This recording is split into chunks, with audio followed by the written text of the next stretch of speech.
আসসালামু আলাইকুম। আজকে আমি আপনাদের সাথে যে বিষয় নিয়ে কথা বলবো সেটা হচ্ছে ফেসবুকে প্রোফাইল নাকি পেজ? আপনারা কোনটা নিয়ে কাজ করবেন? অনেকেই আছেন নতুন একটা ফেসবুক খুলবেন অথবা ফেসবুকে পেজ খুলবেন বা প্রোফাইল নিয়ে কাজ করবেন। আসলে একটা দ্বিধাদ্বন্দ্বের ভিতরে ভুগতেছেন যে কোনটা নিয়ে কাজ করলে আমি ফেসবুকে দ্রুত সফলতা পাবো। আমি সেই বিষয় নিয়ে আজকে স্টেপ বাই স্টেপ আপনাদের ভেঙে ক্লিয়ার করে বুঝিয়ে দেব।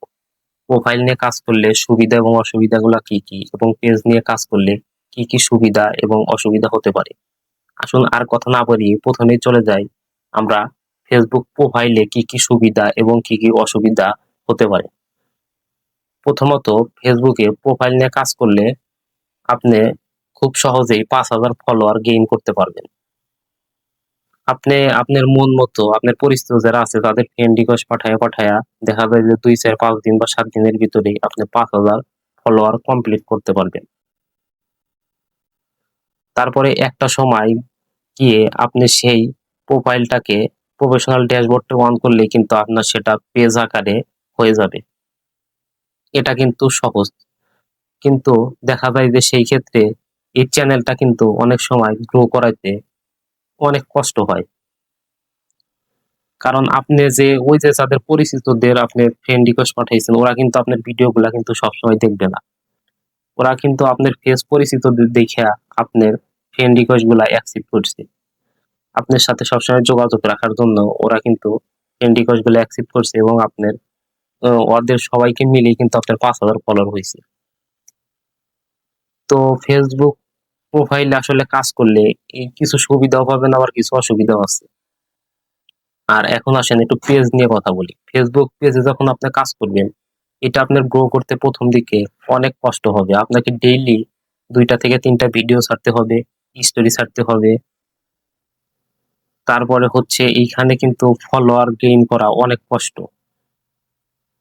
কিন্তু এইখানে সবচাইতে বড় কথা হচ্ছে এইখানে একটা জিনিস আপনি খুবই ভালোভাবে বুঝতে পারবেন যে আপনার যে ফলোয়ার গুলো আছে সেই ফলোয়ার গুলা কিন্তু আপনার ফেসবুকে অরিজিনাল এবং অ্যাক্টিভ ফলোয়ার। এখানে কিন্তু আপনি কাউকে ফ্রেন্ড রিকোয়েস্ট পাঠানোর পরে কিন্তু আপনার কোনো ফলোয়ার হয়নি। আপনার যদি 5,000 ফলোয়ার হয় বা 1,000 ফলোয়ার হয়, আপনার প্রোফাইলে 5,000 ফলোয়ারের যে মূল্য আপনার পেজে 100 ফলোয়ারের ওই তার চাইতে আমি মনে করি বেশি মূল্য। কারণ পেজের যে আপনার ফলোয়ার গুলো আছে সবই আপনার অরিজিনাল ফলোয়ার, আপনার কন্টেন্ট দেখে তারা ফলো করছে।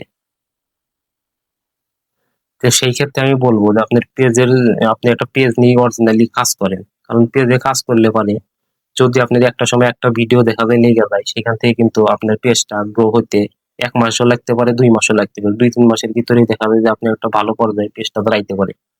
আর পেজের ভিডিওগুলা ফেসবুক খুব দ্রুত ভাইরাল করে দেয়।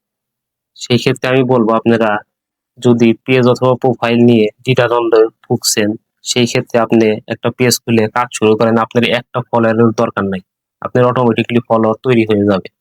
আপনি কাজ করেন আপনার ফেসবুকই আপনাকে ভাইরাল করে দেবে। ফেসবুকে ১ জন ২ জনের কাছ থেকে দিতে একটা সময় ১ জন ২ জনের কাছে ভিডিও ভালো লাগলে ১০০ ফলোয়ার হয়ে যাওয়ার পরে কেউ না কেউ একটা ভিডিও শেয়ার করলে একটা থেকে আপনার ভিডিও ভাইরাল হয়ে যাইতে পারে। তাই আর কথা না বাড়িয়ে আপনাদের আমি বলবো এবং আমার ব্যক্তিগত মতামত আপনি একটা পেজ নিয়ে কাজ করুন।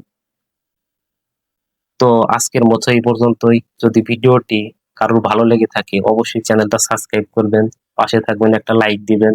আর পরবর্তী সময় কোন টপিক নিয়ে ভিডিও চান অবশ্যই কমেন্ট বক্সে জানাবেন।